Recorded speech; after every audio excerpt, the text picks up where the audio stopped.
Olá, meus irmãos, graça e paz, nosso Senhor Jesus.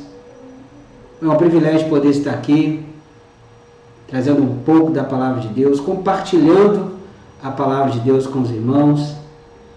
É uma alegria poder estar aqui com os irmãos nesse tempo de distanciamento, quando nós estamos podendo nos reunir na igreja, estamos sentindo muita falta de podermos estar em comunhão com os irmãos. Uma semana muito triste para todos nós. Tivemos uma perda muito grande, muito triste para todos nós. Nosso irmão, o presbítero Laici, foi chamado para a glória eterna e foi muito triste. E com certeza, meus irmãos, ele está num lugar que é incomparavelmente melhor que tudo que nós vivemos aqui neste mundo. Está lá louvando e adorando ao nosso Deus. Esse é o nosso conforto.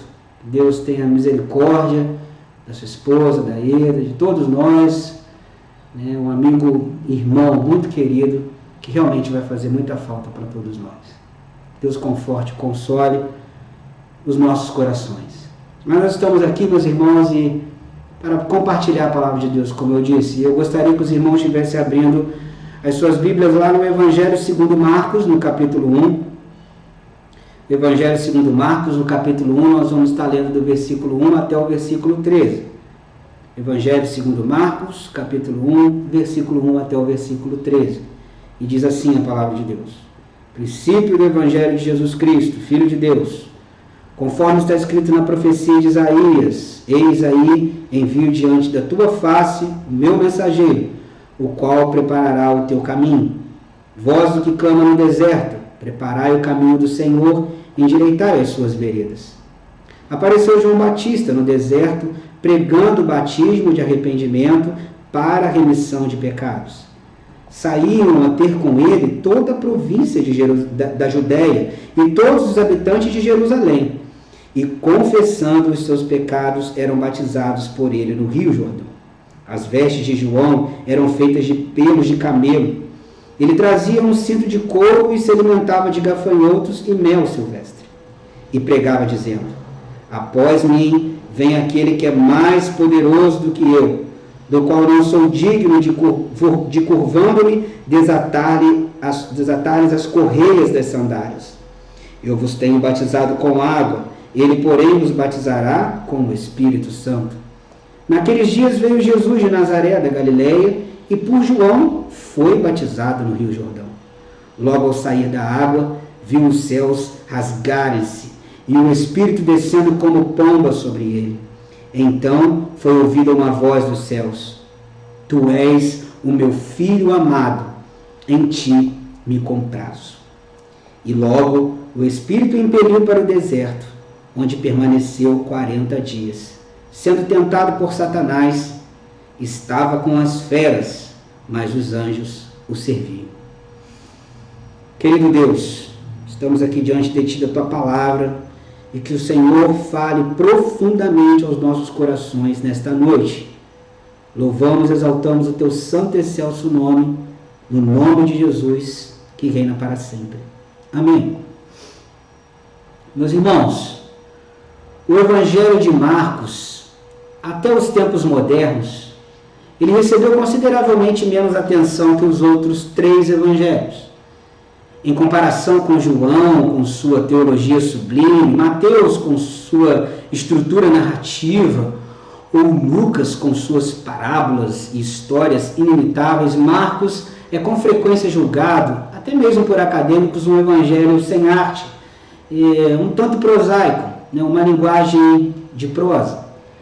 A opinião sobre o valor de Marcos, meus irmãos, sofreu uma mudança radical na primeira metade do século XIX, quando os acadêmicos, com base em investigação cuidadosa dos primeiros 3 evangelhos, eles levantaram a hipótese de que Marcos não era um seguidor sem originalidade de Mateus, mas era, na verdade, o mais antigo dos evangelhos e a fonte primeira para os evangelhos de Mateus e Lucas.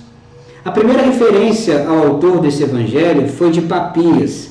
Papias era um bispo da cidade de Hierápolis, na Ásia Menor.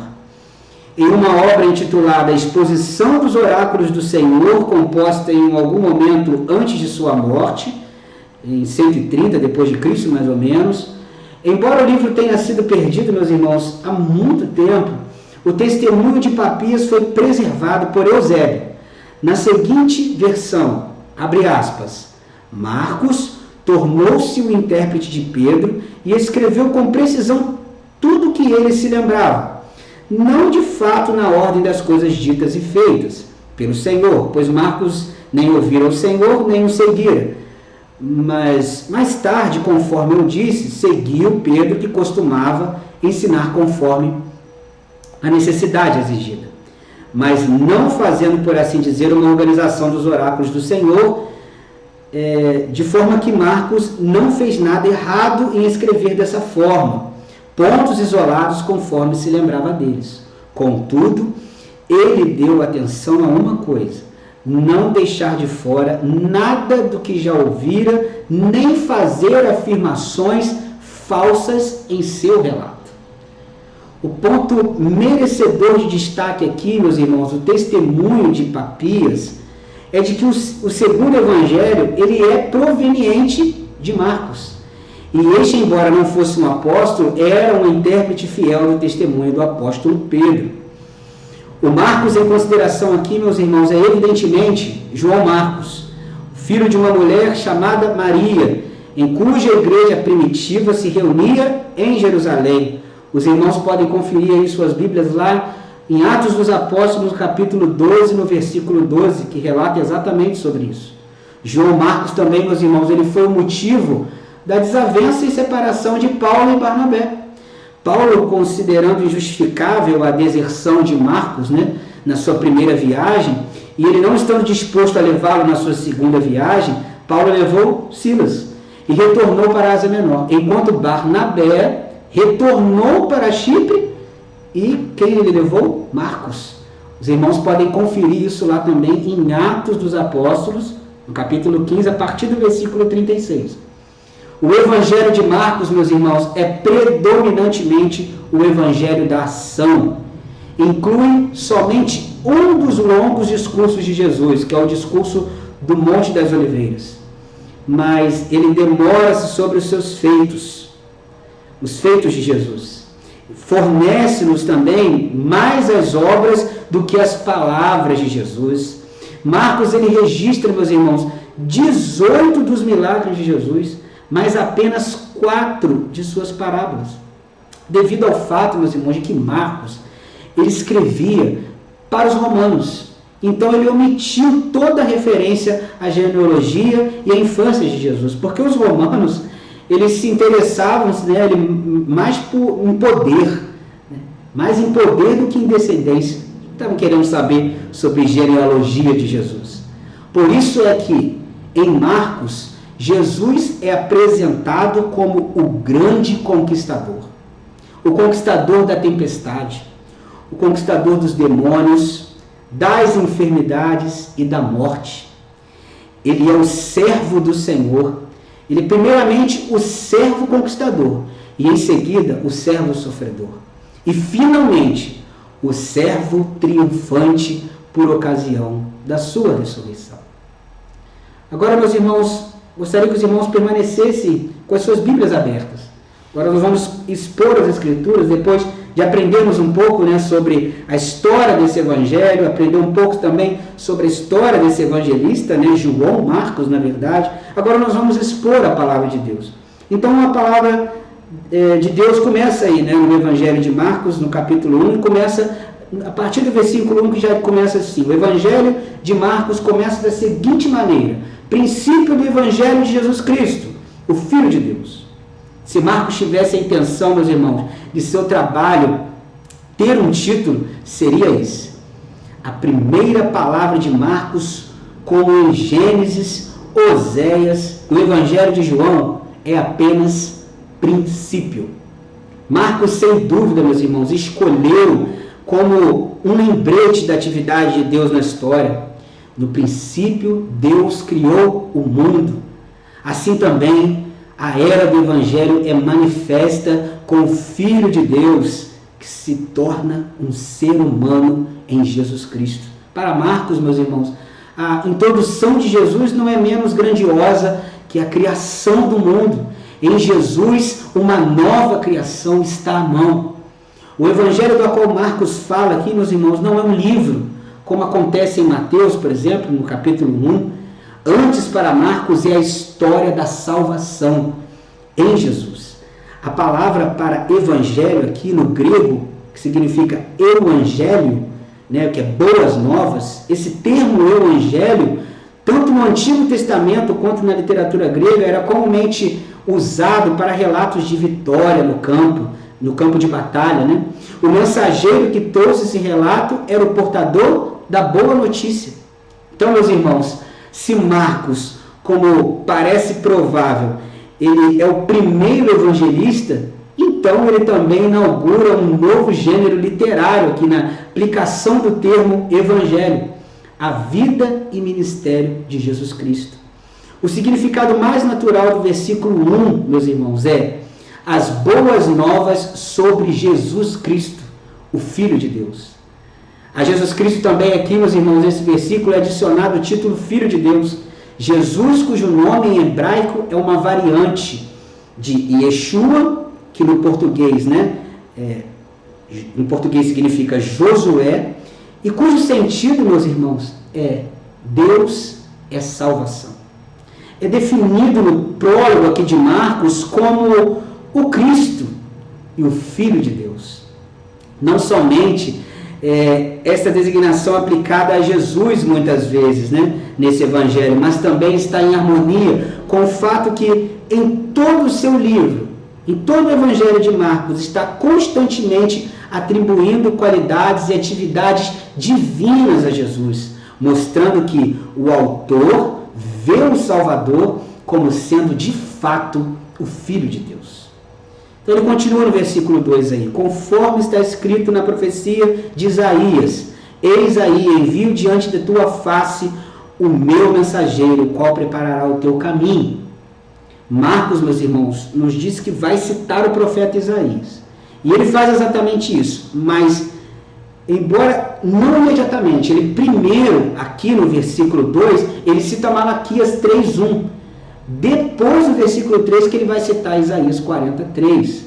A segunda referência ela é explicada pela primeira, pois quando o ouvinte ou o leitor, tendo primeiramente refletido sobre a citação de Malaquias, ele volta a sua atenção para as palavras de Isaías. Ele sabe que a voz a qual a segunda passagem se refere não é uma abstenção, mas não é uma abstração, na verdade, meus irmãos, mas é o mensageiro do Senhor. Ele tinha certeza disso. João Batista era o mensageiro do Senhor. Aí ele continua no verso 3, no versículo 3, vós o que clama no deserto, preparai o caminho do Senhor, endireitai as suas veredas. Agora sim, meus irmãos, ele cita Isaías 40, versículo 3. Simbolicamente, ele descreve a chegada de Jeová com o propósito de liderar os judeus que retornarão alegremente para a sua terra depois de longos anos de cativeiro. No deserto sírio, meus irmãos, entre a Babilônia e a Palestina, o caminho deve ser preparado para a vinda do Senhor. Então o arauto clama às pessoas: no deserto, preparem o caminho do Senhor, endireitem no deserto um caminho para o nosso Deus. Essa figura do arauto nos evangelhos, meus irmãos, aplicada a ele, a João Batista, como o arauto de Cristo. A tarefa de João Batista, meus irmãos, é preparar o caminho para aquele que viria a seguir. Continuemos aí no versículo 4. Apareceu João Batista no deserto, pregando batismo de arrependimento para a remissão de pecados. A imediação da apresentação de João Batista, meus irmãos, o identifica como o mensageiro da preparação para Jesus. Marcos, ele restringe o seu retrato, o retrato de João Batista, a um único tema: descrever João Batista como aquele que cumpriu o papel apoteótico de Elias, como o precursor do mais poderoso, o precursor do mais poderoso, que os irmãos podem conferir aí no versículo 7, ele cita isso. O precursor do mais poderoso, cujas sandálias, meus irmãos, olha só, cujas sandálias ele era indigno de desatar. João Batista precisa não só anunciar a aproximação e a presença de Cristo, mas também insistir com as pessoas a preparar o caminho do Senhor. Isto é, meus irmãos, pela graça e pelo poder de Deus, efetuar uma completa mudança de mente e de coração. Isso implica que elas devem endireitar os seus caminhos. Isso significa que devem dar ao Senhor livre acesso ao seu coração e à sua vida. Elas devem endireitar aquilo que estava morto, em desarmonia com a santa vontade de Deus. Elas devem tirar todos os obstáculos que elas mesmas colocaram no caminho. Quais são esses obstáculos, meus irmãos? Os seus pecados. João Batista, assim como Elias, ele é identificado com o deserto. As terras estéreis, assoladas pelo vento e calor. O deserto representa, meus irmãos, repetidas vezes um local de arrependimento na história de Israel. E, por conseguinte, um lugar da graça de Deus. João Batista, meus irmãos, como símbolo da regeneração moral e espiritual, ele chama as pessoas ao batismo. O arrependimento é certamente um elemento básico da conversão. Tal conversão é para a remissão de pecados. E ele continua no versículo 5 dizendo: saíam a ter com ele toda a província da Judéia e todos os habitantes de Jerusalém, e confessando os seus pecados eram batizados por ele no Rio Jordão. Multidões, meus irmãos, multidões iam ao encontro de João para vê-lo. Marcos usou aqui de uma hipérbole, lógico, uma linguagem, uma figura de linguagem, de exagero. Ele queria indicar que o povo ia em grande número. Sem dúvida, meus irmãos, famílias inteiras iam lá para ouvi-lo. No Evangelho de Mateus é adicionado ainda assim toda a circunvizinhança do Jordão. Não somente os habitantes da Judéia em geral, inclusive os de Jerusalém também iam, mas definitivamente os que moravam em ambos os lados do Rio Jordão iam ao encontro de João Batista. Devia ser uma multidão de milhares e milhares de pessoas, um grupo depois de outro, quando eles iam para lá para realmente estar diante de João Batista e ali se arrependerem dos seus pecados e confessar os seus pecados e serem batizados por ele. E ele continua no versículo 6, dizendo que as vestes de João eram feitas de pelos de camelo. Ele trazia um cinto de couro e se alimentava de gafanhotos e mel silvestre. A descrição aqui, meus irmãos, é a forma de como João se vestia. É quase tão incomum naquela época, como seria também hoje na nossa. Imagina uma pessoa vestida de pele de camelo hoje nos nossos dias. E naquela época também não era diferente. Era estranho para as pessoas. Relembra a vestimenta de um profeta, e em particular o profeta Elias, que vestia roupas de pelo e usava um cinto de couro. Está lá registrado no livro de 2 Reis, no capítulo 1. O alimentar-se de gafanhotos, meus irmãos, embora possa parecer estranho para o nosso paladar, ninguém convida ninguém para ir na casa de alguém para comer gafanhotos, é verdade? Realmente é muito estranho, mas o gafanhoto fazia parte da dieta dos judeus. Ele tinha uma alta fonte de proteína e minerais, os gafanhotos. Fazia parte da dieta deles. Essa veste rústica também, a dieta de João, o separavam do culto refinado no templo em Jerusalém. E o identificava ainda mais com a região do deserto. O ponto aqui, meus irmãos, é descrever o seu estilo de vida, evidente em suas vestimentas, em sua alimentação. Isso é para mostrar, meus irmãos, era um protesto vivo contra todo aquele egoísmo, autoindulgência, também contra a falta de importância e aquela falsa segurança em que as pessoas viviam e estavam indo para a perdição eterna. Ele queria mostrar ali a sua humildade. No versículo 7 diz assim: e pregava dizendo: após mim vem aquele que é mais poderoso do que eu, do qual não sou digno de, curvando-me, desatar-lhes as correias das sandálias. Meus irmãos, Marcos, ao contrário de Mateus e Lucas, que chamam a atenção à mensagem da reforma de João Batista, Marcos foca a mensagem aqui de João em alguém que é mais poderoso por vir. João Batista, de acordo com a metáfora da época, meus irmãos, ele considerava-se indigno. Olha só, ele se considerava indigno de desamarrar as sandálias daquele que estava por vir. O desamarrar das sandálias, meus irmãos, e o lavar os pés eram tarefas de escravos. Na verdade, não apenas escravos, eram escravos gentios no judaísmo do século I. A metáfora aqui, meus irmãos, ela evidencia a humildade, mais uma vez. E a humildade, não só a humildade, mas a subordinação de João Batista em relação ao Messias, em relação a Jesus Cristo. Ele também relata essa sua humildade, meus irmãos, no Evangelho, lá no Evangelho de João, o Evangelho de João relata quando ele diz que convém que ele cresça e que eu diminua. Está lá no Evangelho de João, capítulo 3, versículo 30. O versículo 8, ele continua e diz: eu vos tenho batizado com água, ele, porém, vos batizará com o Espírito Santo. Isso é uma declaração extraordinária, pois no Antigo Testamento, a concessão do Espírito pertence exclusivamente a Deus.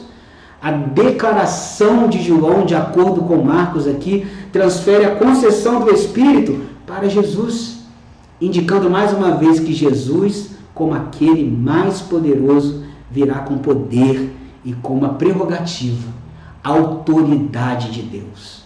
Versículo 9, naqueles dias veio Jesus de Nazaré da Galileia e por João foi batizado no Rio Jordão. Aqui Marcos começa, meus irmãos, a história de Jesus. A partir do versículo 9, ele começa a história de Jesus, com um evento inaugural, que a igreja, desde os seus primórdios, considerava como o princípio da relevância salvífica da vida e ministério de Jesus, que é o batismo no Rio Jordão por João Batista. Naqueles dias, ou seja, meus irmãos, no auge da atividade dos batismos de João, Jesus foi batizado por ele. Com uma linguagem muito simples, Marcos declara que foi batizado no Rio Jordão por João. Desceu Jesus até o rio, onde seus pés foram molhados, e João somente derramou ou aspergiu água sobre sua cabeça. Não foi a vontade do Espírito Santo nos dar os detalhes do modo que foi esse batismo. A questão que pode surgir aqui, meus irmãos, todavia, é esta: como Jesus era sem pecado e o batismo com água simbolizava a necessidade da remoção da imundície, isso é, do pecado, como então seria possível que Jesus, sem pecado, se submetesse ao batismo? A necessidade de Jesus, meus irmãos, de ser batizado por João, ela significou sua solene resolução de levar sobre si a culpa daqueles pelos quais ele morreria. A nossa culpa. Em certo sentido, pelo meio do batismo, Jesus estava cumprindo parte de sua missão, de dar a sua vida pelas suas ovelhas. Foi pelo sacrifício do próprio Salvador que a base foi estabelecida para o perdão dos pecados. Um perdão significado e selado pelo batismo a todos aqueles que sinceramente confessam sua indignidade e querem viver em novidade de vida.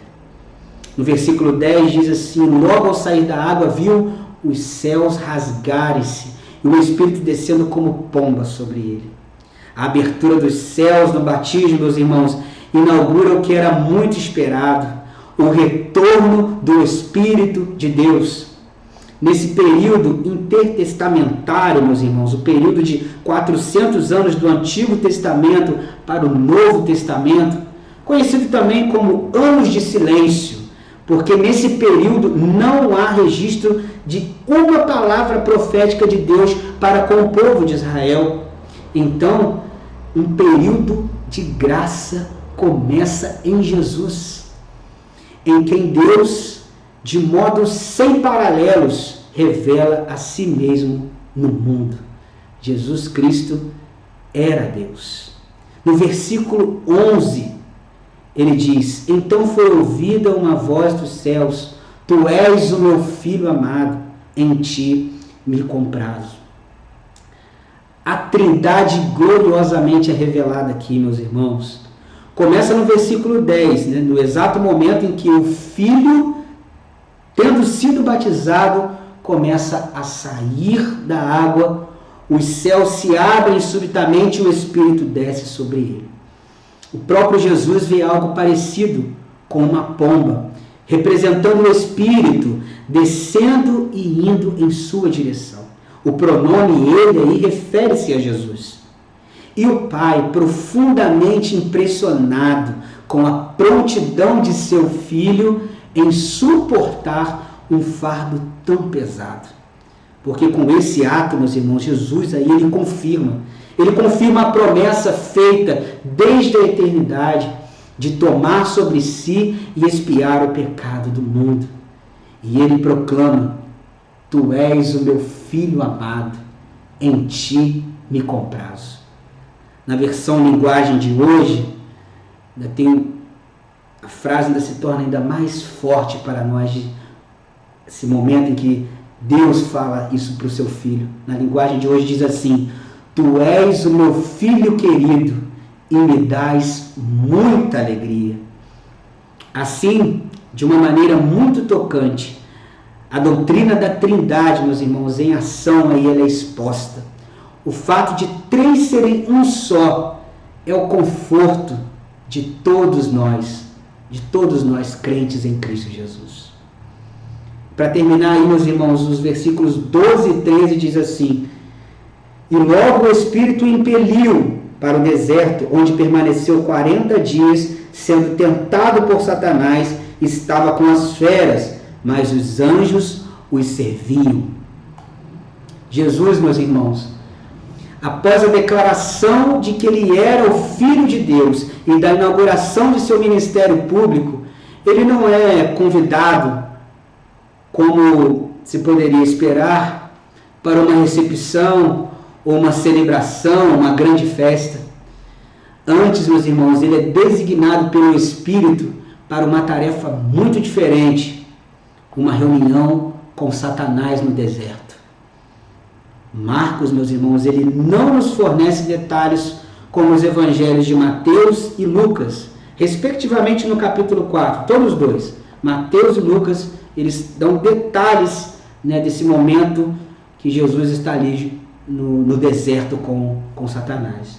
Mas ele, meus irmãos, o evangelho de Marcos, ele deixa claro para todos nós que a posição de Jesus como Filho de Deus e o empoderamento pelo Espírito são dados para a promoção do reino de Deus. A principal parte dessa tarefa é a derrota do adversário de Deus, Satanás. É derrotado. Adão, meus irmãos, quando tentado, lá em Gênesis, ele falhou.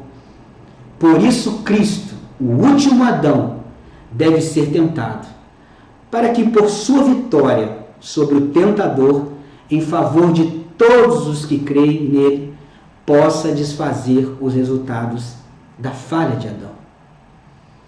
Meus irmãos, depois dessa exposição tão bela dessa passagem, de tudo que nós aprendemos aqui nesses 13 versículos, né, aqui no capítulo 1, de detalhes tão ricos que nós aprendemos aqui na palavra de Deus, eu queria que os irmãos se atentassem para 4 lições, meus irmãos. 4 lições importantes que esta passagem nos ensina, aqui no capítulo 1, do versículo 1 até o versículo 13. São 4 lições que eu gostaria que os irmãos guardassem. E essa primeira lição, meus irmãos, é que Jesus, ele é o princípio de toda a história. Jesus é o princípio de toda a história. Marcos faz questão, meus irmãos, de nos lembrar de quem é Jesus na história, o princípio. Em Gênesis 1, na criação, ele estava lá. O apóstolo João, testemunha ocular do ministério de Jesus, relata isso em seu evangelho. No princípio, em Gênesis, era o verbo, a palavra. E o verbo, a palavra, estava com Deus. E o verbo, a palavra, era Deus. O verbo, meus irmãos, no grego, que significa logos, né, que significa palavra, né, é a pessoa de Jesus. Jesus foi o verbo ativo da criação, que no princípio estava com Deus e era Deus.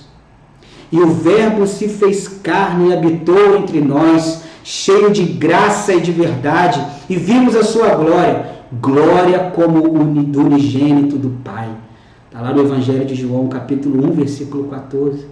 O verbo que se fez carne manifestou plenamente o caráter de Deus como realizador e protetor da aliança. O verbo que resplandeceu sua glória na criação, no princípio, agora manifesta sua glória no homem encarnado. Jesus Cristo, a saber, o Filho de Deus. Jesus agora é o princípio de uma nova esperança para o mundo, ou seja, ele é o Evangelho. Jesus é a boa notícia, ele é as boas novas de salvação. Essa é a primeira lição, meus irmãos. Jesus é o princípio da história. A segunda lição, meus irmãos, é que nós somos o João Batista de hoje. Segunda lição que nós temos que aprender nessa passagem. Nós somos o João Batista de hoje. Assim como João Batista anunciava a vinda do Messias, o precursor, o arauto do rei, hoje isso compete a nós. Somos os precursores, os arautos para anunciar a segunda vinda do Messias. A mensagem, meus irmãos, continua a mesma. Arrependei-vos, porque está próximo o reino dos céus. A única diferença, meus irmãos, é que João Batista anunciava a vinda de um Messias, de um Salvador, a qual morreria em favor de nossos pecados. Nós ainda anunciamos esse Messias, Jesus Cristo, o Salvador, para que todo aquele, para todo o que nele crê, para que todo o que nele crê não pereça, mas tenha a vida eterna. Nós anunciamos isso. Mas nós devemos anunciar, meus irmãos, também que esse Salvador voltará. Mas dessa vez como Senhor, o justo juiz, a qual julgará os vivos e os mortos. E quando ele voltar, não haverá mais tempo para o arrependimento. João Batista tinha senso de urgência. João Batista tinha senso de urgência de sua mensagem. E certamente, meus irmãos, é isso que está faltando a nós. Não sabemos quando será a volta do nosso Senhor Jesus Cristo, mas cremos que está próximo. Então, como arautos do Rei, nós precisamos anunciar urgentemente: busque ao Senhor Jesus a salvação, enquanto se pode achar. Terceira lição, meus irmãos, que eu gostaria que os irmãos estivessem guardando em seus corações. A terceira lição é: batismo é nossa união com o Pai. Batismo é a nossa união com o Pai. O batismo funciona simbolicamente de várias maneiras. Ele apresenta o arrependimento, a crucificação, a purificação dos pecados passados, a identificação pactual e a concessão do Espírito Santo. O batismo, meus irmãos, ele é o selo da nova aliança. Se o batismo nos concede tantos privilégios, o que nós estamos fazendo com ele? Batizei, fiz minha pública profissão de fé, e agora, o que fazer? E agora, o que fazer? Meus irmãos, viva em novidade de vida. Lembre-se, o batismo, meus irmãos, é apenas um símbolo. Não quer dizer que agora que batizamos, nós ganhamos superpoderes e não iremos mais pecar. E como viver em novidade de vida? temos que nos orientar na palavra de Deus. E ela nos ensina. Ela nos ensina, sim, a palavra de Deus. Lá em Romanos capítulo 6, no versículo 4, ela diz assim: fomos, pois, sepultados com ele na morte pelo batismo, para que, como Cristo foi ressuscitado dentre os mortos, pela glória do Pai, assim também andemos nós em novidade de vida. Ela nos orienta dessa forma. Morremos no batismo. Então, morre o nosso ego, morre o nosso orgulho, nossa carne, nossos desejos pecaminosos, nossa paixão pelas coisas deste mundo. Mas também nós ressuscitamos, meus irmãos, no batismo. Nascemos de novo, somos uma nova criatura, somos reconhecidos agora, meus irmãos, como filhos de Deus. Temos uma nova mente, temos um novo coração, mudamos o curso do nosso caminho, temos uma vida agora para a glória de Deus. Temos uma nova vida, uma vida para a glória de Deus e vivermos em novidade de vida, para vivermos este Evangelho todos os dias de nossas vidas. Não apenas proclamar o Evangelho, mas nós devemos viver, ser testemunhas vivas do verdadeiro Evangelho de Cristo. Morrer para viver em Cristo. A quarta lição, meus irmãos, que eu gostaria que os irmãos guardassem, é que o deserto é um lugar de provação, mas também da graça. O deserto, lugar de provação, mas também da graça. Deserto, meus irmãos, para nós cristãos, nós podemos defini-lo, sabe como? De dias de treinamento. Dias de treinamento. Israel esteve no deserto, meus irmãos, por 40 anos. Moisés esteve no Monte Sinai por 40 dias e 40 noites. Elias foi conduzido por 40 dias e 40 noites até o Monte Horebe. Em cada um desses eventos, meus irmãos, o deserto era um campo de provas, um teste de fidelidade e uma promessa de libertação. Os mesmos contrastes estão na tentação de Jesus no deserto. Ele é tentado por Satanás, mas ele é cuidado por anjos.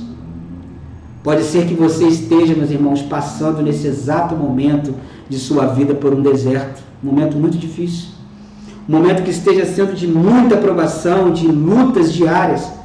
Pode parecer loucura, meus irmãos, o que eu vou dizer, mas aceite esse momento de todo o seu coração. Certamente esse deserto não é por acaso. Há um propósito divino para esse momento. Pode ser que Deus, meus irmãos, esteja aí tratando você, moldando algo em você que é necessário. É necessário passar por este deserto. Deus pode usar, meus irmãos, né? Ele pode estar, na verdade, Ele pode estar usando esse deserto. Deus pode estar usando esse deserto para curar feridas que foram abertas, para limpar o seu coração de pecados que ainda te assolam, para purificar a sua vida, purificando a sua vida para poder Ele te usar. Ele usar você como instrumento de bênçãos em suas mãos, para que você reflita a imagem e o caráter de Deus. É necessário passar por esse deserto. Para estarmos na glória com o Pai, meus irmãos, é preciso nos purificar aqui, ou seja, passarmos pelo deserto. Bem-aventurado o homem que suporta com perseverança a aprovação, porque depois de ter sido aprovado, receberá a coroa da vida. Receba esta palavra, meu irmão, meus irmãos. O deserto é um local necessário para que nós possamos um dia estar na glória eterna com o Pai. São dias de treinamento. Difíceis, mas necessários. Então, meus irmãos, que os irmãos possam estar guardando essas 4 lições importantíssimas para as nossas vidas. Jesus, Ele é o princípio de toda a história, primeiro. Segundo, nós somos o João Batista de hoje. Nós somos os arautos do Rei. Nós temos que proclamar a salvação em Jesus Cristo e que Ele vai voltar. Terceiro, batismo é a nossa união com o Pai. É o símbolo da nossa purificação. E quarto, a quarta lição, deserto. É um lugar de provação, mas também da graça de Deus. Que Deus nos abençoe, meus irmãos. Que a graça e a paz do Senhor Jesus Cristo esteja com todos. Uma ótima semana na presença de Jesus Cristo. Fiquem com Deus. Deus os abençoe.